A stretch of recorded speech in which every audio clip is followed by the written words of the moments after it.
Hello, folks. Glad to see all of you.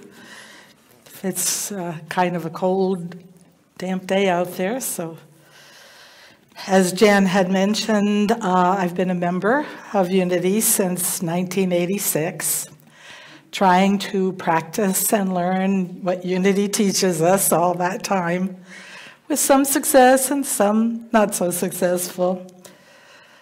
But I have to tell you that one of the great revelations I've experienced is in my search for what is God. And I came to the conclusion that God is a lot like a spring breeze. And I say spring, I guess, because I'm hopeful we get some of that soon. But if you think about it, if you're outside on a spring day, you don't really see a breeze. But you know it's there by the works that it does. It makes the leaves shimmer. It flutters a flag. It makes the plants grow. And you can smell the earth opening up to new awakenings.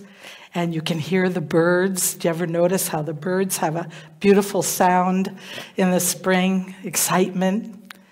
So even though you don't physically see a breeze, you know it's there. And the same thing is true about God. We don't really see God, but we see it in the works that are done and the things that are created.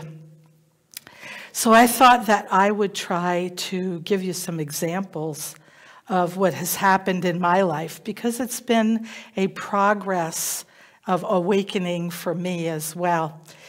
And this is not about me. I'm really trying to show you some of the ways that God can open the way for you to experience His Spirit coming into you. I was actually raised in a family that was an atheist. It's kind of funny because Mary Hahn talked about that last week, that her family was was raising her atheist. And we were very strong into science and, finding out why things work. And that's certainly an important point because it does help explain some of what's going on. But I had experiences that made me think maybe there was something else going on. I was very much aware that there seemed to be things that couldn't be explained. And the first thing that happened to me, believe it or not, was when my first husband died. And it was quite tragic. He was killed in a sudden accident. And I was devastated. I was very young. I was in my early 20s. And I had lost my life partner and didn't know where to go. And it was ironic, but 2 days later, when I finally got back home, he came to me, and his spirit came to me, and he touched me, and I could feel his touch on my arm. And he said to me mentally that he was safe and that everything was the way it was supposed to be. And then he came over and gave me a hug, and I felt this marvelous peace go through my body. It took away all my grief. It took away my anxiety. And I just felt like, wow, what is this? And then he left. His spirit left. But it left me with the idea that, there really is more to this than just the physical life that we're in now. I don't know what it is, but I know that there's something that's coming. So then a few years later, I had my second real experience. I was lucky enough to go to East Africa, and I was with a college group, and we went all around Kenya and Tanzania. And we came to Olduvai Gorge. I don't know if any of you have heard of Olduvai Gorge, but that's where the Leakeys, Richard Leakey and his family, did all their digs and found many of the remains of Australopithecus and what we call the missing link. It was only one of the missing links, as it turned out, but it was right. We actually went through the gorge, looked at the digs, and then at the top of the gorge was a museum. And they had it arranged. There was a glass case, a long glass case, in the front of the museum. And it had lined up in it all the craniums or skulls from the earliest hominid type. And by the way, I was a zoology major, so I kind of, that's how I got there. But from the hominid, which is like not really monkey and not really man, and then all the way up through Homo habilis, Homo erectus, and then into the other progressions to Homo sapien, finally to Homo Cro-Magnon and Homo sapien. And this was all lined up in the glass case. It was well protected. And I looked at that case and I knew two things with absolute total certainty. One was that evolution occurred. It was right there. And two is that there is a God. And the reason is the perfection that I witnessed. I tell people it was like witnessing music, seeing it with your eyes instead of hearing it with your ears. It was absolute.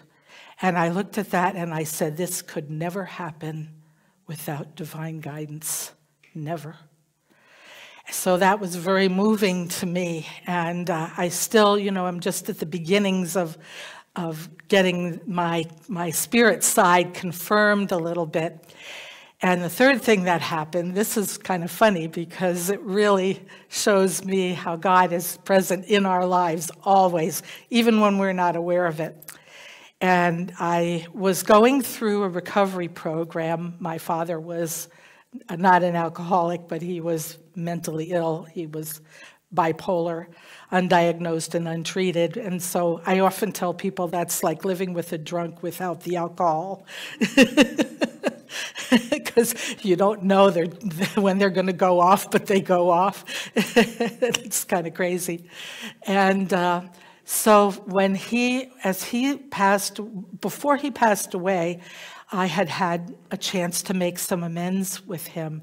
And it began to make me feel okay to explore our relationship. And that led me to thinking about recovery and the 12-step program, ACOA, which is 12 steps to get over whatever the problem is. In this case, it was mental illness and not alcohol. So I started listening to Wayne Dyer tapes. And in my car, and it was kind of funny because Mary also last week mentioned Wayne Dyer, and I heard a lot of people talking about him, and apparently a lot of people listen to Wayne Dyer, and so if I ever get that close to him, I did see him live once, but I didn't have a chance to tell him how he changed my life, because I'm in the car and I'm listening to Wayne Dyer tapes, and he's telling me in made perfect sense that things about your spirit and how spirit is working in you. And also things like, you can't go back in time even 5 seconds. You can't. So if you make a mistake, all you do is stand up, brush yourself off, and go forward, having learned a very valuable lesson. And so that was what I started doing, And pretty soon on this one tape, he's saying, has anybody heard of Eric Butterworth? And what about Louise Hay? And then he goes, oh, I forget. I'm at Unity Village. Of course you know about Eric Butterworth and Louise Hay. And I'm driving the car and I'm going, what the heck is Unity? It didn't even sound like a church. I mean, it doesn't say Unity Church of God or anything like that. It just said Unity. And so I thought, I'm going to find out what Unity is. And when I get home, I'm going to look in the phone book, see if there's such a thing. Say, well, by the time I got home, it was out of sight, out of mind, and I had forgotten. So God intervened again. The next week, my friend Andrea invited me to go roller skating, and she was going to bring a friend. And I said, sure, that'd be great. There'll be 3 of us. And so I'm sitting on the bench, putting my skates on, and I asked the gal that was with us, Andrea's friend, so what do you do, Lola? And she said, you got it. She said, I'm the Unity minister.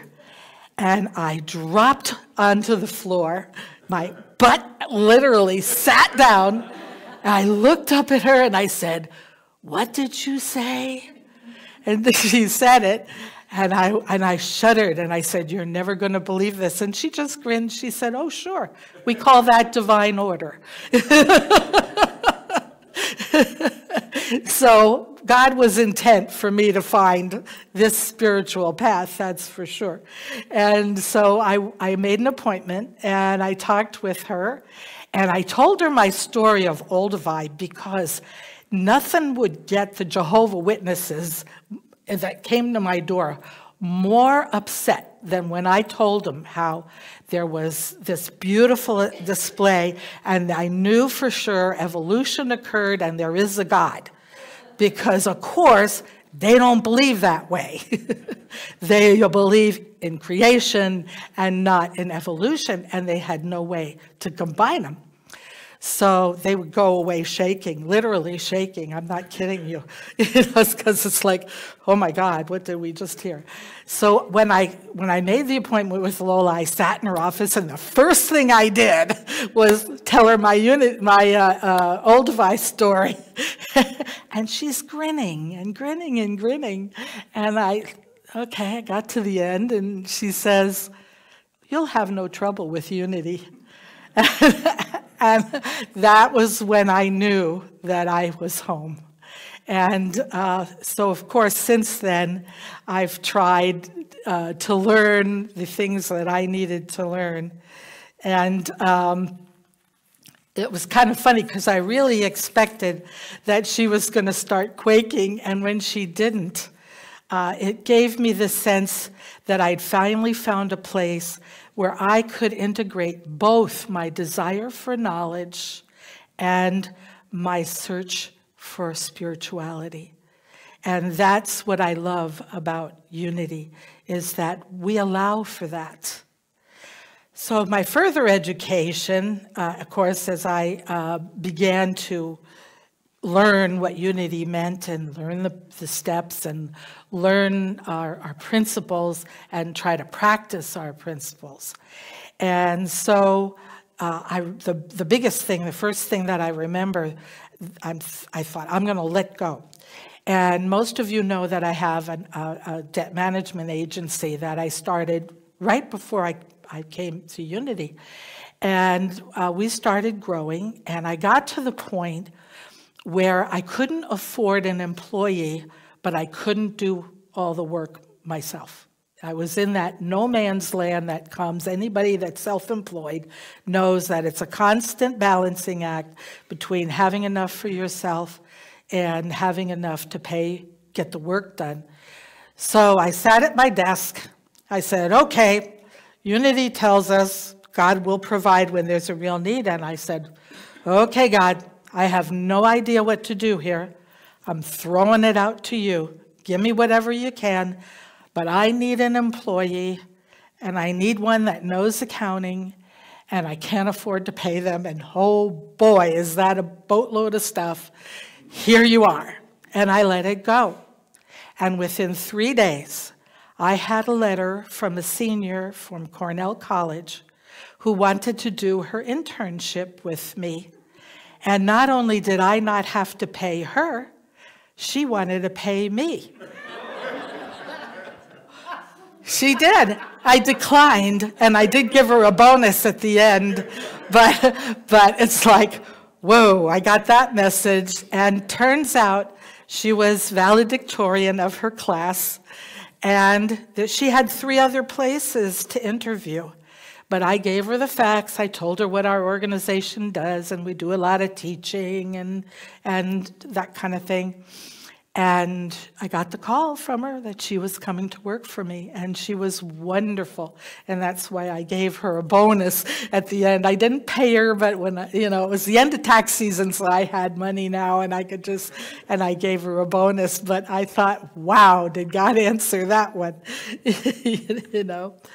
Then the next thing that happened was that I was working on male-female issues, because one of the abuses that my father had inflicted was that he really hated women. At least that's what I thought. And so he made fun of women. He called them names, and said derogatory things. He said them to me. The older I got, the worse he got. So I carried this burden of basically hating myself as a woman. And so when my father passed away, my mother had taken his books and boxed them up and brought me the box that I wanted. And I thought, once again, I'm going to ask God, how do I know where this came from. I was having to be honest, I was on 2 bowling leagues. On the women's league, I placed 35th in the state. On the men's league, I couldn't break 100. So it was really obvious to me that there was something about having men present that was a real issue for me. I was really not prepared to deal with them. And I knew that it was because I felt less than them. And so I was out to prove myself. And anybody that does bowling knows the harder you try, the worse you get. It's true. You have to relax. And so that's why I couldn't even break 100. So I decided, okay, here we are, God. And I got the message to go over to that box of books. And because God doesn't talk to you in words that you hear. God talks to you, your instructions come as feelings. There's not even a word, but it's like you've already thought the thought, and now you're acting on it. That's the spirit impulse that comes through you. So I went over to the box of books, and I opened it up. This is my father's box of books. And right on top, I'm going to cry because this is so moving to me, was a copy of Walt Whitman's Leaves of Grass. And sticking out of the top was a bookmark in my father's handwriting that said, "There are so many beautiful memories, there will be happiness for you." Well, that in itself was enough to shake me, literally shake me. But when I opened the book to where he had marked it, it was a call. He had underlined some lines in a poem called "A Woman Waits for Me." And the underlined lines said, "Come to me, you beautiful women. You are not one jot less." And I read that, and there were more lines that I don't remember 100% right now, but I keep the book at my bedside. And that was revealing to me that my father had an inner feeling of love for women that he couldn't express. I had learned at his funeral, unfortunately, that he had been physically tortured by his own parents, and that is where his illness came from and why he had trouble. His mother would do horrific things, but I'm not here to share you. That's not important, but to just tell you why. So I thought to myself, thank you, God, again, answering it like immediately, that here was this book that I didn't even want to read. I didn't want to read. I wanted to wait and hear the Spirit move through me. And here it was, and exactly what I needed. And think of all the steps that book had to go through to come to me at that moment in that space. Tell me that isn't divine guidance, because it has to be. So then, let's see. The next thing I remember was the fire that we had at the office. My daughter Greta is laughing because it was on her birthday. And I was in Des Moines. She was going to school in Indianola. And I was in Des Moines. And we were going out to celebrate her birthday. We were going to a Japanese restaurant. And I got the call from Greta's dad that there had been a fire in my building. He asked me, you know, what's your office address? And I told him, and he said, has anybody told you there's been a fire there? And I said, no. And somehow I knew it was going to be okay at that moment. And he said, well, you better check it out. And he knew that how I was, that I kind of overreacted in a lot of cases, and so he was very kind of gentle about telling me. And so I sent Jim over. He was back in Cedar Rapids. I said, Jim, would you please go to my office? And Jim goes, oh my God, there's no second floor. So now I'm really anxious. So the long story short is he did go inside. He was able to look inside because divine order again. The one time I didn't close my blinds, I left the blinds up so he could, and of course not knowing on Friday night, I left the blinds up, shut the air off, and he was able to look inside and he says, well, there's no fire damage, but everything's floating. So I did a prayer at that point, and I said, God, this is your business. You send the people I need to me.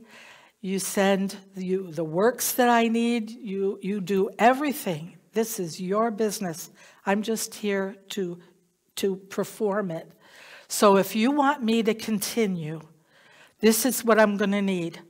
I'm going to need my central computer. I'm going to need some checks, because the next day or 2 days later was Social Security Day, and I had 80 Social Security people whose money came to me. And how was I going to get them their money on the 1st of July if my office was gone? And so at any rate, Sunday we came home. Sunday we called the fire department. Another divine order. Jim's cousin was the fire marshal. And so he said, sure, I'll be right there. Sunday we went. Greta was nice enough to come home with me. I think you drove too, I think, because I was pretty shaking by that time. And the firemen were the only ones allowed in the building. And they said, what do you need? And I said, I need my central computer and I need these checks. And they brought them both out. And Greta's comment was, Mom, there's not a drop on this. They had placed 40,000 gallons of water on that fire, and not one drop hit my central computer, not one. And the guy that, when he handed it out to me, he said, boy, you must have people watching out for you. He said, because the light fixture up above was filled with water, and it was about a cup away from collapsing right on my central computer. Isn't that amazing? So I was obviously getting reminded over and over, and then I decided to ask God the big question. I'd moved through these miracles, these experiences, and God and I were now on a first-name basis. I talked to him, say, God, this is what I need. And I had come home from a Unity lesson, and I realized that the big question in my head is, how can we have so many religions and they're all right? How can we have over here Muslims, Catholic, Protestant, Jews, Buddhists, and we in Unity, we gain a lot from all of those. So I was starting, but the biggest question was, how can they all be right? So I'm in my car, and I'm saying, God, how can that be? Show me how that can be. And as usually happens, I got my answer immediately, which I'm going to share. Now, this may not look like a lot, but I will show you, because this has a lot of meaning to me. And this is the answer that God showed me. Now I'm going to spin it, and then I'll explain. Do you see that? Pretty cool, huh? Jim made this for me. He made the big one that's now on my garage, and I see it every day. And what this is telling me, what God was telling me, is that all religions are right because of where they are standing and viewing God. In other words, this is the representation of God. Obviously, it's not God, but this is a representation. So if I stop this, for instance, some of you are going to see a Star of David. Some of you are going to see a couple boxes or a rectangle. And if you don't realize what you're looking at, you're going to swear, you're going to say, that's a Star of David, don't you see it? And another person will say, that's boxes, don't you see it? And another one will say, no, that's a rectangle. And then another one will say, I don't see anything but a bunch of jumble. And it depends on where you are standing around this. And that's why all religions can be correct. They're correct from their point of view. So what this does is it gives you the opportunity to decide for yourself what has meaning, how do you want to worship, what do you see, and you can know in your heart that whatever you decide is right, that it's right because of where you are. And the beauty is that as we change where we are, we see a different thing. And it's okay too. So that's the big question that I had, and has a lot of meaning to me. So what I guess I would want you to do to take home is to take and look at this from the point of view of other religions and understand that whatever you hear from them is okay, but also to keep in mind that what we see, what we decide we see, is going to be our reality. So if we see a loving, giving, caring God, then we are going to experience love and giving and caring. And if we see a God that's hellfire and brimstone and you're a sinner and you're going to get punished, then indeed that's what you're going to experience. So you need to kind of decide what it is that you want to see, and you don't have to be afraid to change it. Even atheists, I mentioned to you that I was raised in an atheist family. My sister is a doctor in Boston, and she's been in medical research and is very much an atheist. And so I thought about her also, because remember, she's right. But most people hear the word atheist and they think they mean that they're against God. But the reality is the word atheist means without God. So they are people that have chosen to live a life without God. Now, does that mean that they're not going to experience miracles? Sure, they're going to get miracles because God is active everywhere at all times. But it's a matter of what we see and what we acknowledge. So an atheist, unfortunately, is unable to see and unable to acknowledge the work of spirit. So I did ask my sister, because I know that she's big, and the conclusion that I came to is that she's very good at answering how something happened. But indeed, she cannot answer why it happened. And so that's That's what I view. And that's what I mean when you choose where you're going to stand all around there. So I'd like to close with something that has a lot of meaning to me is the opening prayer at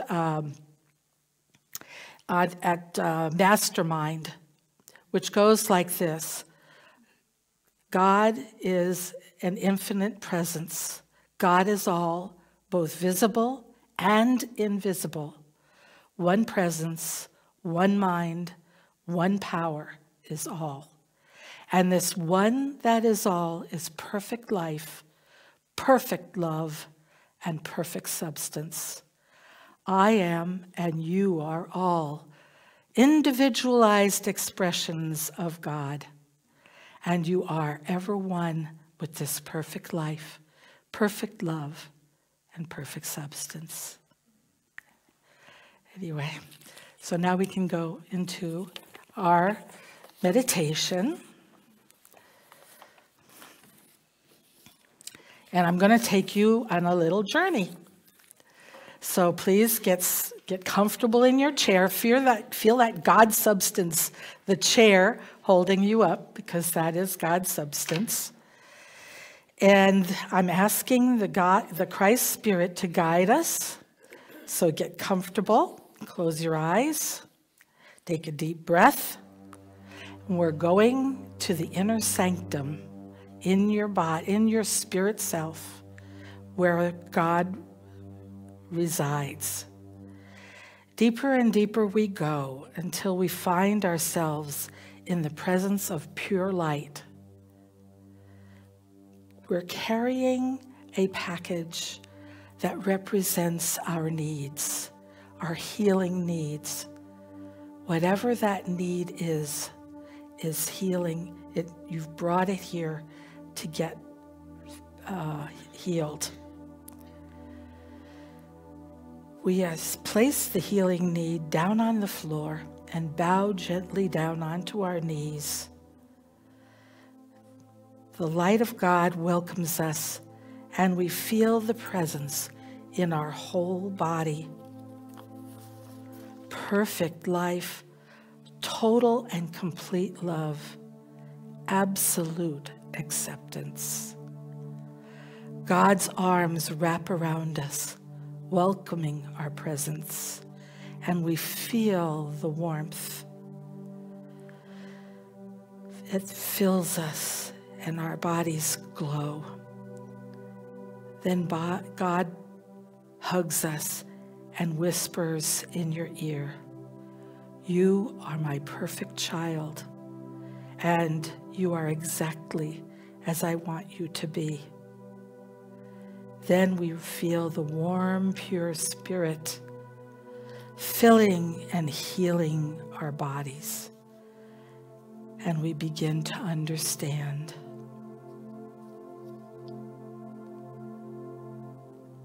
We are filled with perfect peace. Be still and know we hear God whisper to us, and there is a soft kiss placed on our foreheads. We notice that whatever we brought with us and placed on the floor has disappeared. It is healed. We are filled with gratitude. We are loved.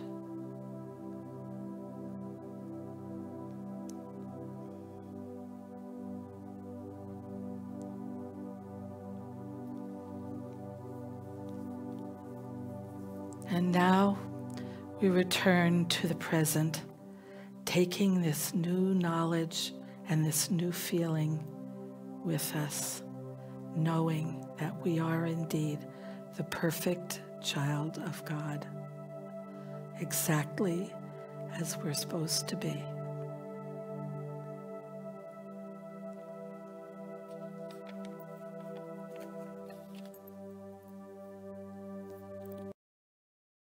Thank you, God.